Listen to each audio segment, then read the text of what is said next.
আমাদের আজকে chemical periodicity শুরু করার কথা ছিল, সেই অনুযায়ী কিন্তু কেমিক্যাল পিরিয়ডিসিটি আমি কিছু সাব টপিক লিখেও নিয়েছি। এই সাব টপিকগুলোই আজকে একটু ছোট্ট করে কী কী আমাদের আজকে মূলত বিষয়বস্তু হচ্ছে কী কী আমাদের মূলত পড়তে হবে, সেই বিষয়গুলো আমরা আজকে একটুখানি দেখে নেব। প্রথমেই আছে ডোবেরিনারের ত্রয়ী সূত্র, ট্রায়োড। এটা একটু জানতে হবে, এটা কি সেটা তো আমরা জানি, ঠিক আছে। এটা অ্যাটমিক মাসের উপর ডিপেন্ড করে সাজিয়ে ওই প্রথম এবং তৃতীয়টার গড় করলে মাঝেরটা আসে, এটা সবসময় লাইটার এলিমেন্টগুলো। যাই হোক, আমি এখন পুরোটা বলবো না, আমি জাস্ট কী কী সাব টপিকগুলো আমরা পড়বো সেটাই আমরা একটু দেখে নেব। তারপরে নিউল্যান্ডের অষ্টক সূত্র রয়েছে, অক্টেভ। তারপরে রয়েছে গিয়ে মেন্ডেলিভ সম্পর্কে একটুখানি 2 লাইনের, এটা একদম 2 লাইনের এখানে আমি মেন্ডেলিভ লিখেছি, মানে এই নয় যে একদম তার বায়োডাটা পড়বো, কিছু না। মোজলে বিষয়টা কি, যেহেতু আমাদের একটু প্রশ্নের প্যাটার্ন যেহেতু পাল্টেছে, সুতরাং আমাদেরকে কিন্তু একটু আশপাশের জিনিসগুলো একটু জানতে হবে যে মোজলে এই সায়েন্টিস্ট কী বিষয় নিয়ে কাজ করেছিলেন, হ্যাঁ, এক্স রের উপরে তিনি কাজ করেছিলেন, সেটা আমাদেরকে একটুখানি জানতে হবে, ঠিক আছে। কিংবা তার ওই ফ্রিকোয়েন্সির সঙ্গে অ্যাটমিক নাম্বারের যে একটা সম্পর্ক রয়েছে, সেইটাও শুধু জাস্ট 2 লাইনেরই। এরপরে আমরা এই যে বিষয়গুলো এতক্ষণ পর্যন্ত বললাম, এই 4 পর্যন্ত, এখান থেকে পরীক্ষায় আসার মতো কিন্তু সেরকম কিছু নেই। তবে কি মোজলে থেকে একটুখানি আসতে পারে, সেটা হচ্ছে ফ্রিকোয়েন্সির সঙ্গে অ্যাটমিক নাম্বারের সম্পর্কটা আমাকে জানতেই হচ্ছে। আর এইগুলো থেকে আমার মনে পড়ছে না যে কখনো কিছু এসেছে, তবুও জাস্ট ওই একটা জিনিস মাথায় রাখতে হবে যে শিক্ষক শিক্ষিকা হতে গেলে এগুলো একদম বেসিক জিনিস জানতে হবে। কারণ ওই শুধু জাস্ট বেরিয়ার, আপনারা হয়েই গেছেন, জাস্ট পরীক্ষাটাতে পাশ করে এন্ট্রি করতে হবে, এন্ট্রি ফিটা জমা দিতে বাকি, এরকমই একটা ব্যাপার।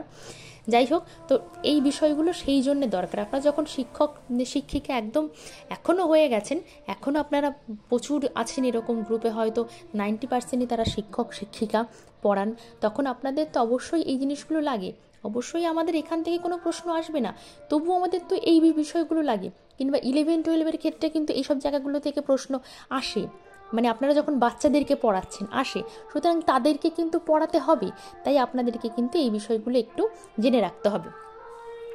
একটু মাইক চলছে বাইরে, হ্যাঁ একটু মাইক চলছে, একটু ডিস্টার্ব হচ্ছে, একটু অ্যাডজাস্ট করে নিন, ঠিক আছে। আমি তো আর পাশের বাড়িতে গিয়ে বলতে পারি না যে আপনি মাইকটা বন্ধ করুন, ঠিক আছে। আমরা একটু আজকে অ্যাডজাস্ট করে নেব, সেই জন্য আজকে এই একটা ভিডিওই থাকবে, শুধুমাত্র আমাদের কি কি পড়তে হবে।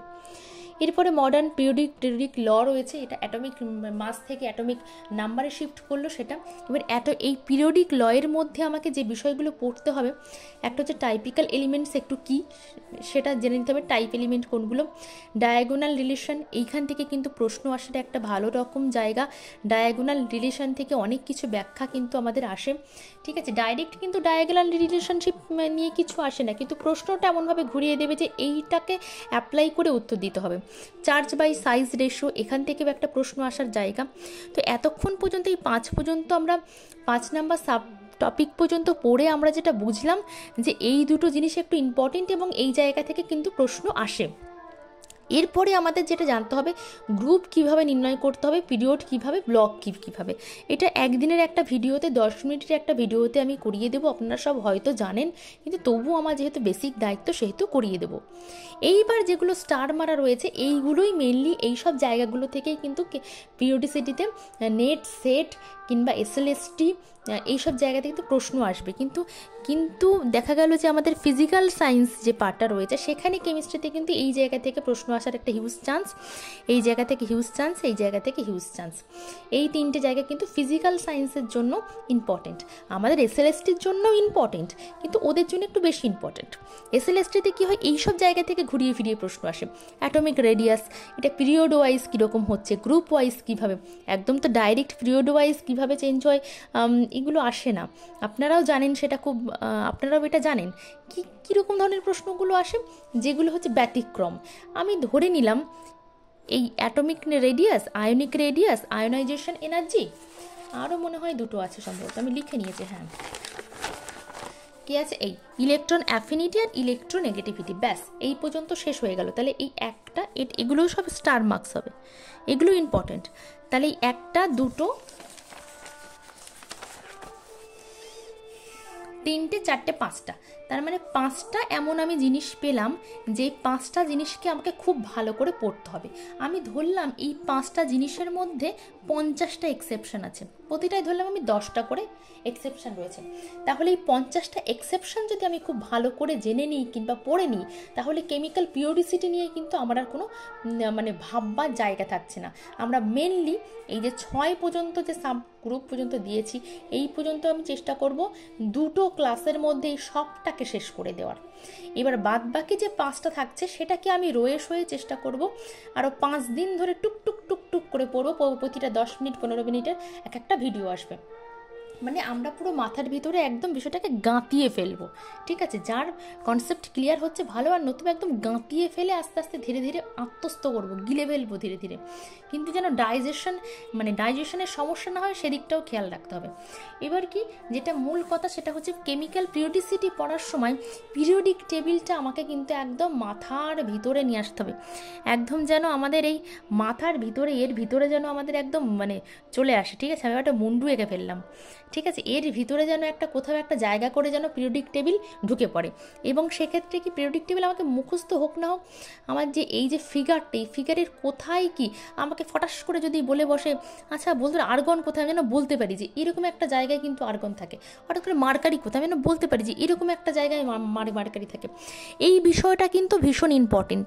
এই যে মানে আমাকে একদম মানে মার্কারি বললাম আর তার একদম অ্যাটমিক নাম্বার ঠোঁটে টাকায় রাখতে হবে এক্ষুনি না করলেও চলবে, কিন্তু এখন জাস্ট আমি যেন ভিজুয়ালাইজেশন করতে পারি, মানে দেখতে পারি যে চোখটা বন্ধ করে, হ্যাঁ এইরকম একটা জায়গায় থাকতে পারে। এরকম একটা জায়গায় থাকলে কি তাহলে এর রেসপেক্টিভ এটা কোন পিরিয়ডে পৌঁছা, সেই রেসপেক্টিভ আমার এটা কি মানে নোবেল গ্যাসটা কি, তাহলে সেখান থেকে আমি যদি মাইনাস করে এখানে আসি সেখানে তাহলে আমি পেয়ে যাব।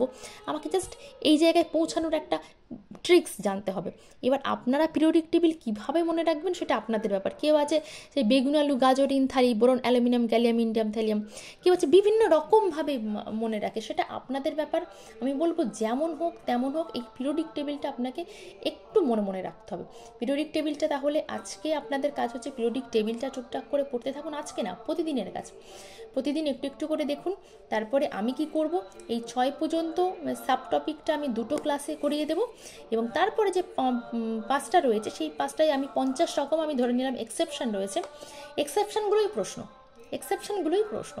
এই 5টা কিন্তু আমি একটু সময় নিয়ে প্রায় 4-5টা ক্লাস ধরে ধীরে ধীরে করাবো। কেমিক্যাল পিরিয়ডিসিটি নিয়ে আর বকবক করছি না, আর ভীষণ রকম ডিমোটিভেটেড হয়ে যাওয়ার কিছু নেই, ঠিক আছে? হবে এসএসসি, হবে এসএসসি না সরি, এখন ট্রান্সফর্ম হয়েছে ওয়ার্ডটা, এসএলএসটি কিন্তু হবে, কিন্তু এই বছরে হবে কিনা সেটা কেউই বলতে পারছে না। আপনাদের হাতে যেটা রয়েছে সেটা হচ্ছে টুকটুক করে নিজেদের কনসেপ্টটাকে ক্লিয়ার রাখা, যাতে যখন হবে এক কোপে যেন আমরা বিষয়টাকে কাটতে পারি। এই হচ্ছে ব্যাপার, ঠিক আছে? কারণ আমাদের শুধু এই একটুখানি এই সরু ফিতের মতো একটা ব্যারিয়ার রয়েছে, ব্যারিয়ারটাকে আমরা ক্রস করেই চলে যেতে পারি একজন গভর্নমেন্ট স্কুলের শিক্ষক কিংবা শিক্ষিকা হওয়ার জায়গাতে আমরা কিন্তু চলে যেতে পারি, ঠিক আছে?